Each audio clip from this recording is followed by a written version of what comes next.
Welcome to Anchored and Sent. I'm Ken, and let's talk about where God shows up in our everyday life. Hey everybody, welcome back to Anchored and Sent.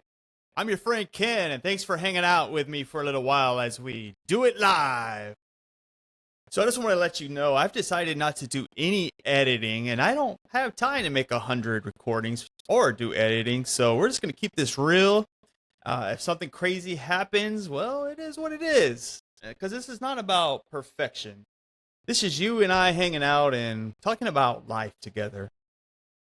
So I'm excited to tell you this podcast can now be found on YouTube, Apple, Spotify, Amazon Music. And I just wanted to make sure that everyone was able to use whatever platform they like to use for streaming their podcasts. So something about me is that I don't get much sleep. You know, my mind is just always thinking and I'm just always doing. But I do get signs of when I need to get more than like 3 to 4 hours of sleep, right? For example, the other day, my wife opened the fridge and she asked, is there a bag of Doritos inside the fridge? And, you know, I did what any dad would do. I blamed my teenage daughter. I was like, man, you know Nat Bug, who by the way is my teenage daughter and who is about to start their freshman year of high school. So I was like, yeah, you know, it's probably Nat Bug. And no, I'm definitely not ready for her to go to high school, by the way. So anyways, there's that. So later that day, I kid you not, I can't make this stuff up.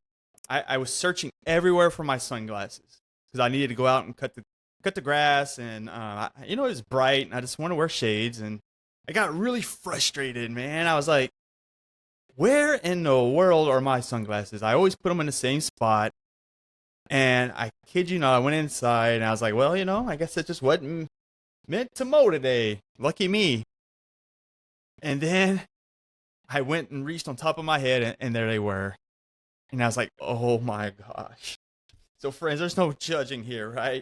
Because we're not editing. We're just keeping it real with my friends and us Jesus freaks, right? So I was really excited because when my brother called me today, actually, and it was my brother in Christ, Derek. And if you know from episode 1, you'll know what I'm talking about. And if you didn't catch it, I encourage you to do so. But he called me and he was like, dude, there's like a ton of people lined up in front of my house expecting free guitar lessons. He goes, Kristen, his wife, he was like, we're just trying to find a place where to put all these people. And I just started laughing. I was like, yeah, right. But at the end of it, man, he was like, great job. I'm proud of you. And it was cool to know that somebody actually listened to this thing, right? And so, yeah, that was pretty cool. And so anyways, what I like to do is I like to just, at the end of the day, go back or at the end of the week and just think about, man, where was God today? And I'd like to share those things with people when I'm talking to them. And I love for people to tell me like something crazy that might have happened and how God just showed up. And so this week, I want to share a couple of them. I mean, I had several, but these two just stuck with me most of the week. So I met a buddy of mine for lunch, and before our food came out, I did something that I've started doing not too long ago. And what I started doing to get more used to or more comfortable with evangelizing or offering someone prayer, before I blessed my food, I just started asking the waiter or waitress if they would like to join us, right? And I'll be honest, since I've started, it's felt awkward, but I just do it. And you never really know how somebody's going to respond. I mean, sometimes they look at me like I'm just some creepy guy, right? Some of them just, they say, no, sir, I'm good. And then sometimes, they might throw a biscuit or salsa at me, and that's okay, right? It is what it is. I mean, they throw stones back in Jesus' time and things. So I'm like, okay, a butter biscuit ain't going to hurt me too bad. Sometimes, and actually, believe it or not, more than not, they say, yeah, sure. And so I didn't really know what to think this week, but well, with this particular situation, but I asked this young lady who was our waitress if I said, look, we're about to bless our food. Is there anything that we can pray for you about? And she said, yeah, there is. And I'm not going to share that. But then I asked, well, do you want to join us? And she did. And so, you know, we prayed with her, and it wasn't no fancy prayer like scripted or anything. It was just true, genuine caring about somebody and praying. I felt like there should have been applause or something because I felt like the prayer was so amazing. But that's not, that just doesn't happen that way. But we prayed and she left, and we started eating, my buddy and I, and she came by to check on us to see how we were doing. And she looked me right in the eyes, and I could see them, kind of watering up. And she goes, you know what? It's been a really long time since somebody has prayed for me. Gosh, I, that kind of made me sad, but also happy that we were able to at least let her feel like someone cares.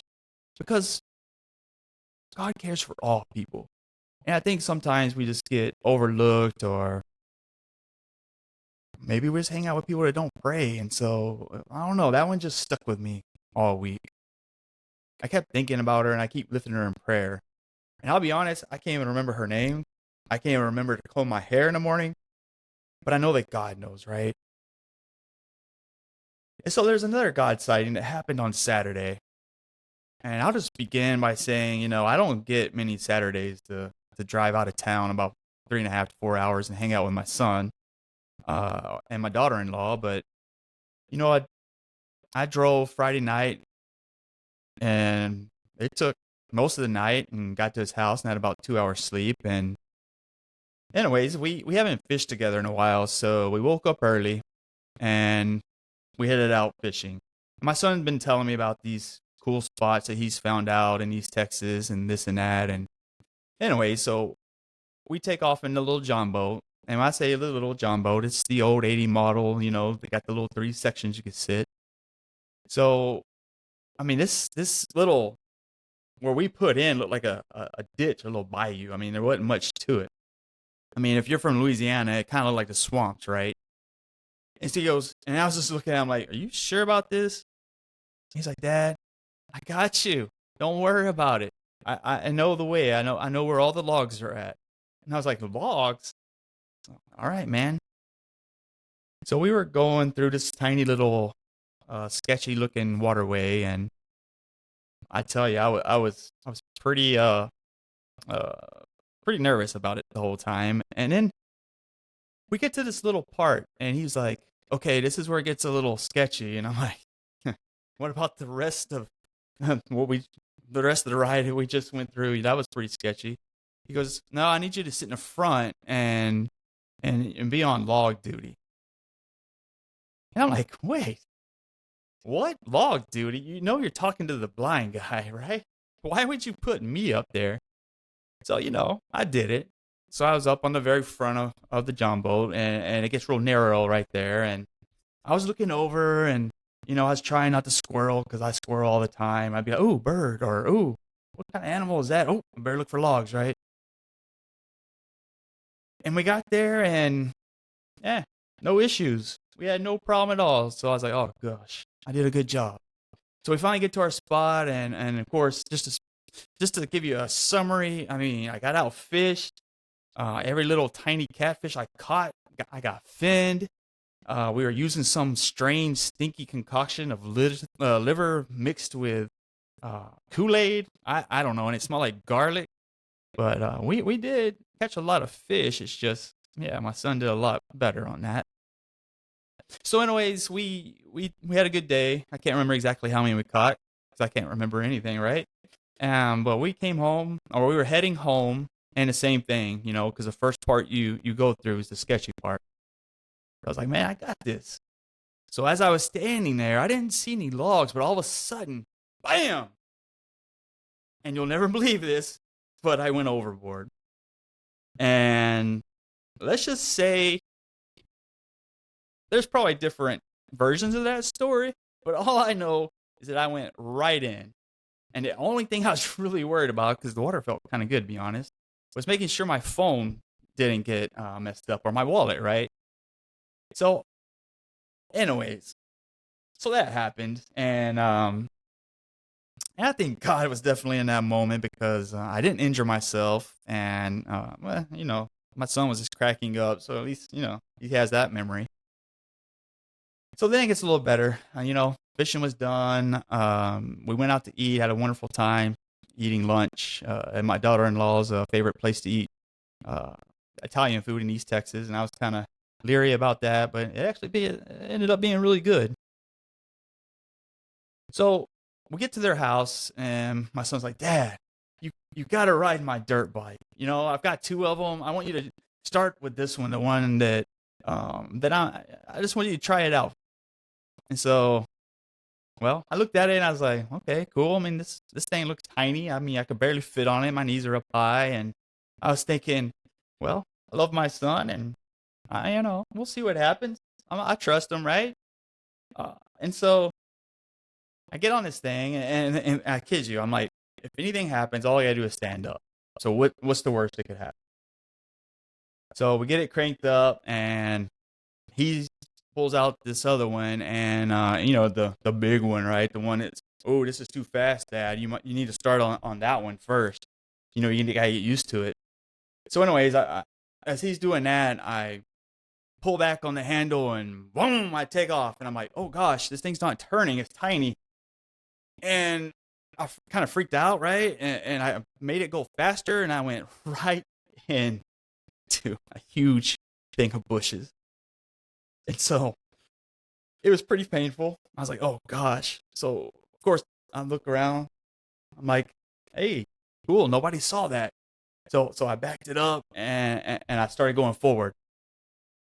Now I think my son probably got a good idea that something happened, because, I had part of the sticker bushes still on my back, and, my leg was bleeding a little bit.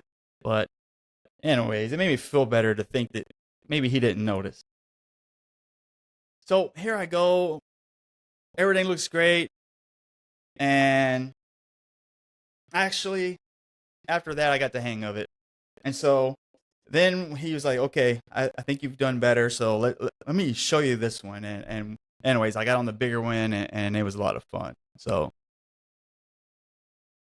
I just wanted to bring these up because, it's when kids are growing up with you, your son or daughter, Saturdays just happen.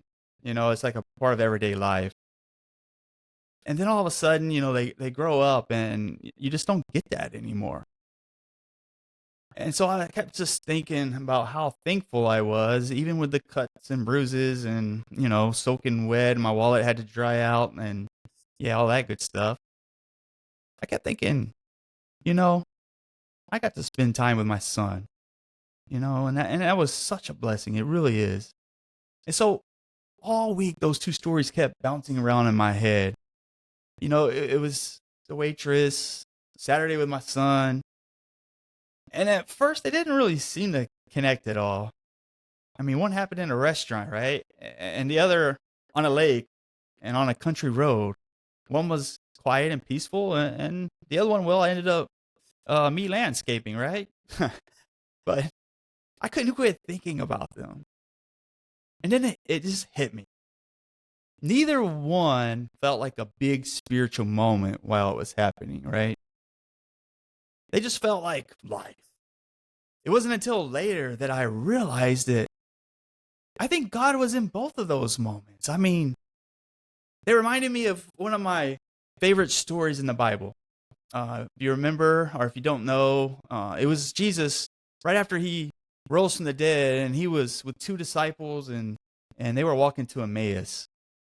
And they're talking about everything that's happened. They're confused. They're trying to make sense of life. And while they're walking, Jesus comes alongside him, and they don't even recognize him. So think about that. They spend time with Jesus. They have a conversation with Jesus. They walk down the road with Jesus, and they don't even realize it's him until later. I've always loved that story because I think that's happened to me more than once, right? Something happens during the week. It's like a conversation. Maybe lunch with friends. Maybe it's a Saturday with family. Maybe it's a moment at work. And at the time, it just feels like, just another day, right? But then maybe driving home later, or maybe lying in bed, you start going back over that day. And every once in a while, I catch myself saying, I think God was there. Just like in the story of Emmaus. And I start thinking, maybe he was standing beside a table while a waitress joined me in prayer. Maybe he was holding on to her during that prayer. Maybe he was reminding me not to take Saturdays with my son for granted.